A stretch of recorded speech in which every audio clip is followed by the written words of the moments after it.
being a minister, one of the things that has always intrigued me is why people who believe in Jesus begin to believe in Jesus. You know, I talk to people about their spiritual journeys, and every story is different. Every event unique. I remember I began to believe in Jesus at the First Baptist Church of Campbellsville, Kentucky.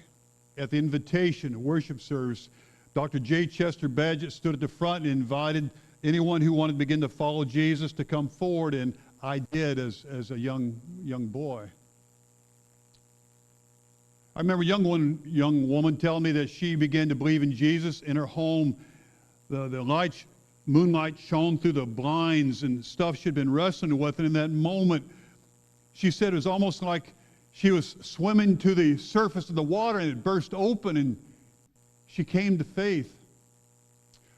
One of our Chinese students that we had in our conversational English groups, she began to believe when she had an ear procedure to be done, and the insurance wasn't going to pay it, but then she prayed, and the insurance paid for her procedure, and that for her is how she began to believe in Jesus. And another Chinese student, she began to believe in Jesus when she found out our calendars, the years on our calendars, are based upon when Jesus, the year he was born. Just all kinds of people beginning to believe and follow Jesus for all kinds of different reasons. And today is Palm Sunday, the day Jesus entered Jerusalem as a triumphant king. The first day of Jesus' final week, which will end in his death on the cross. By now, many things have happened. Judas has betrayed Jesus. All the other disciples, including Peter, have deserted Jesus. The Jewish religious elites have condemned Jesus. Pilate said, "Crucify Jesus." The soldiers have repeatedly beat and spit and brutally whipped Jesus. And now Jesus, as we come to the time of his crucifixion, is staggering to his cross, which will finally crucify him. And as Jesus died, we're going to read these words at the end of our passage this morning, and then we'll work our way back. As all this is coming to a conclusion, it says, when the centurion and those who were with him, who were guarding Jesus, saw the earthquake and all that had happened, they were terrified and exclaimed, "Surely he was the Son of God." All that had happened. Well, what are the things that had happened? What did the centurion and his soldiers see that would so impact their lives? What is it that transpired to cause them to move in the direction of Jesus? I think part of what we see in our passage is that they saw the hatred of humanity.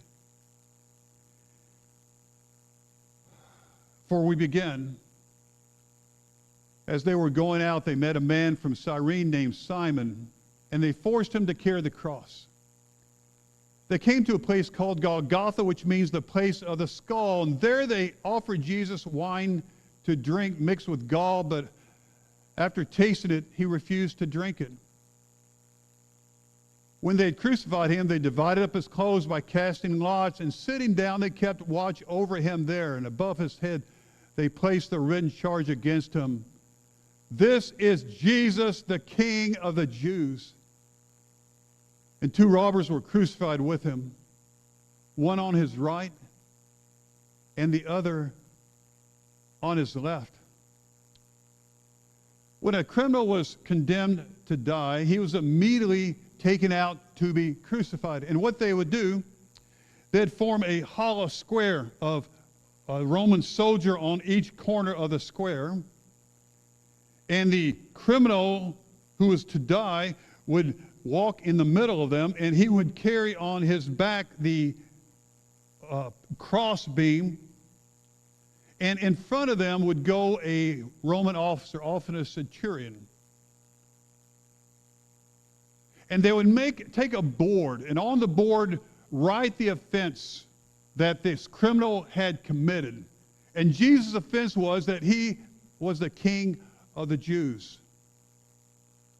And then they would take him after he'd been brutalized and beaten, and they'd walk the routes through Jerusalem, as many streets as they possibly could walk the criminal through, so that people would see the board and they would be warned not to do what this person did, to take note, this could happen to you. And the place they took Jesus to be crucified was called Golgotha, which means the place of the skull, because it looks like a skull. A few years back, Carol's parents paid for us to go to the Holy Land, and we saw this place of the skull. And this is what it looks like. All right, this is, can you see the face? This is not man-made. This is what is etched in the side of this hill. And then even closer, it's the look of evil. It's the face of death. The face like a skull.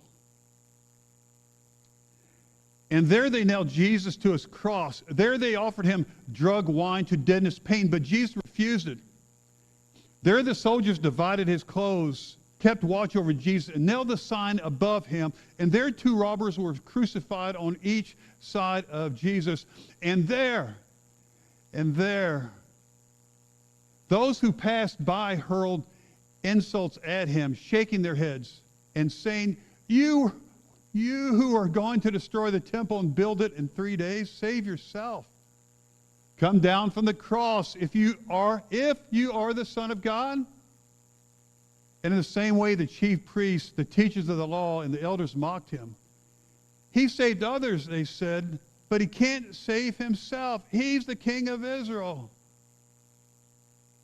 Let him come down from the cross, and we will believe him. He trusts in God, and let God rescue him now if he wants him, for he said, I am the Son of God. In the same way, the robbers who were crucified with him also heaped insults on him. We can sort of understand what they're thinking here, right? Their doubt, their cynicism, their hatred. Save yourself if you are the Son of God. Come down from the cross. You can save others, but you can't even save yourself, King of Israel. See, they were thinking that if he indeed was the Son of God, he would naturally want to save himself, to take himself off the cross. But Jesus did not do that. He disappointed them. He did not fulfill their human expectations of what the Son of God should be and do. And the reality is, maybe you in your life, you have been disappointed by Jesus too. Maybe life's not working out the way you thought life would work out. Maybe you trusted Jesus to give you the abundant life, and you're not experiencing the abundant life that Jesus promised. Life has disappointed you. Jesus has disappointed you. And though it's hard to admit, you resent, maybe hate Jesus for it. But it's exactly because Jesus is the Son of God that he did not save himself, because the Son of God did not come to save himself, but to save others. And the only way Jesus could save others, which is hard for us to wrap our minds around, but the only way Jesus could save others was by sacrificing himself, dying for their sins so that they could live. Just a little early in that week, some Greek men had come to ask to see Jesus, and he replied, "The hour has come for the Son of Man to be glorified. I tell you the truth, unless a kernel of wheat falls to the ground and dies, it remains only a single seed. But if it dies, it produces many seeds." See, Jesus' purpose was to produce many seeds. But Jesus, the first seed, had to die to be able to bring that about. And those who passed by could not see it. The chief priests and the teachers of the law and the elders, the elite, could not see it. The robbers on each side of Jesus could not see it. So they all hated Jesus for it, for not being the kind of Jesus they wanted him to be.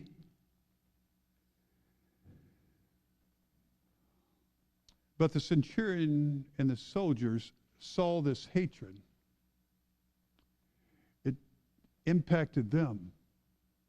The seething hatred of humanity just building up against this lone man on the cross. And it affected them. But then they were moved as they watched the way Jesus died for those who hated him. From the 6th hour until the 9th hour, darkness came over all the land. And about the 9th hour, Jesus cried out in a loud voice, "Eloi, Eloi, lama sabachthani," which means, my God, why have you forsaken me?" Hey, how many of you seen those commercials, "He Gets Us"? Anyone see those commercials? "He Gets Us," a couple of them on during Super Bowl. Powerful commercials. And here we know Jesus gets us, really gets us, because his words are our words. "My God, why have you forsaken me? God, this isn't fair. God, I followed you. I'm following you. I'm your son. And this is what I get? God, why did this have to happen to me? And why did it have to happen in this fashion? Why have you forsaken me?" This is what Jesus is experiencing. He hung alone on the cross, a pain level that most of us will never know. His disciples have left him. Humanity has left him. And now it seems that God has left him too. It was more than he bargained for. But Jesus had to plummet to the depths of humanity's pain, because he was fully the Son of God. He was fully man.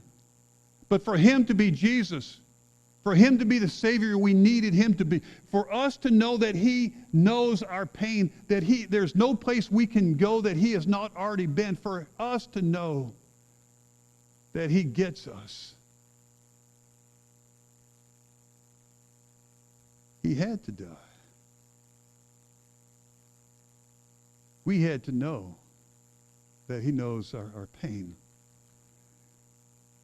But something else happened here in this space, because Jesus' identification with us in our pain caused him to experience the pain of separation from God. We don't fully understand how all this plays out, but as he's hung on the cross, the Lamb of God who died for the sins of the world, he took the sins of all the world upon his shoulders. In that moment of time, he who knew no sin became sin for us, so that we might become the righteousness of God. He died. The sin was on him, and in that moment he experienced something he never experienced before. He experienced separation from the Father. The separation that sins brings.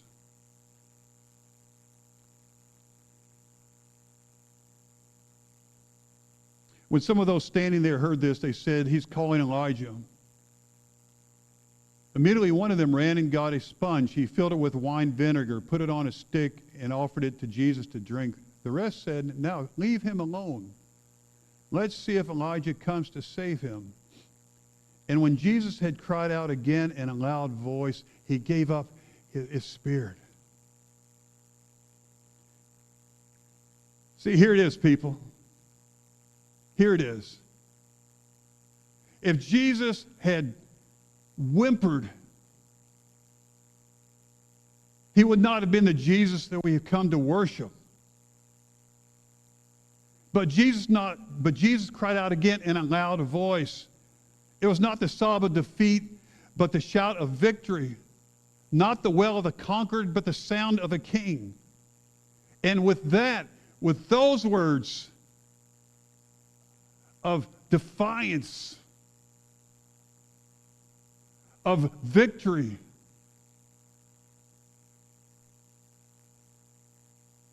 he gave up his spirit.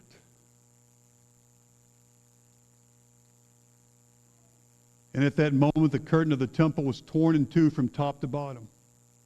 The earth shook and the rocks split. The tombs broke open. The bodies of many holy people who had died were raised to life. They came out of the tombs, and after Jesus' resurrection, they went into the holy city and appeared to many people. But here we end where we began. And when the centurion and those with him who were guarding Jesus saw the earthquake and all that had happened, they were terrified and exclaimed, "Surely he was the Son of God." Dear God, all that had happened, all that they had experienced that day, all that their senses could take in, all the hatred that was just rampant around them, yet all the love of Christ that was extended to those who hated him.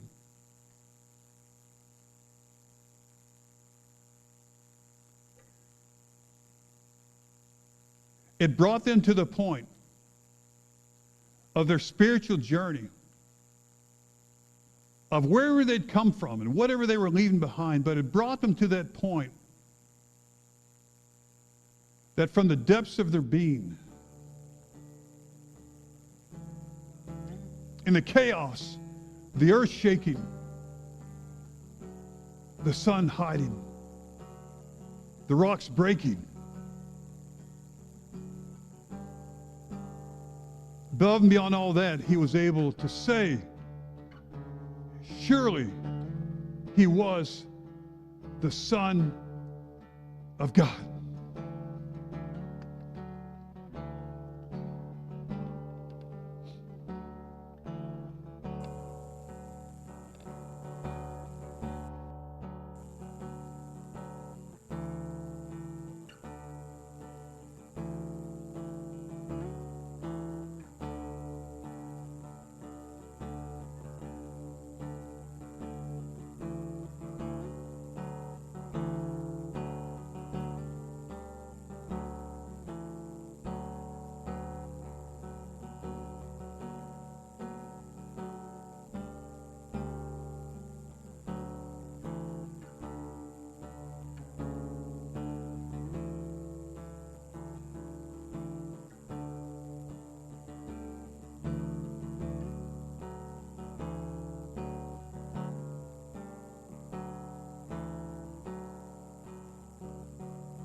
Good Friday's coming.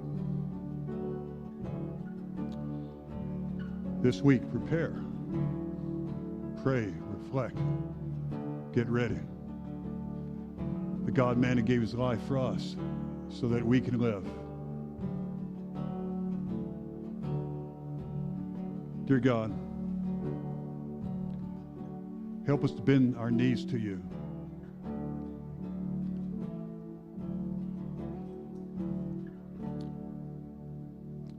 And all God's people said,